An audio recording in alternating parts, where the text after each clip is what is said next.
आफ्नो बच्चाहरूलाई दाँत सफा गर्नुपर्ने छ, कस्तो खालको टुथपेस्ट प्रयोग गर्ने भनेर अलमल पर्नु भएको छ भने यो भिडियो हजुरहरूलाई काम लाग्न सक्छ। बच्चाहरूमा प्रयोग गर्ने र हामी ठुलो मान्छेहरूले प्रयोग गर्ने टुथपेस्ट बिल्कुलै फरक हुन्छ।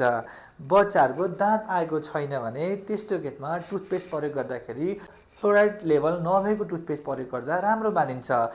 बच्चाको दाँत आइसकेको छ भने 1000 ppm को फ्लोराइड भएको टुथपेस्ट प्रयोग गर्नुपर्ने हुन्छ। बच्चाहरूलाई टुथपेस्ट दिँदाखेरि चाहिँ चामलको दानाको साइजको दिनुपर्ने हुन्छ, जुन निल्दा पनि फरक पर्दैन। तर ठुलो मान्छेको पेस्टहरू बच्चालाई प्रयोग गर्यो भने त्यसमा भएको फ्लोराइडको मात्रा बढी हुँदाखेरि दाँतलाई झन् असर गर्ने गर्दछ। त्यसले चाहिँ दाँतमा सेतो सेतो धब्बाहरू बसाल्ने गर्दछ।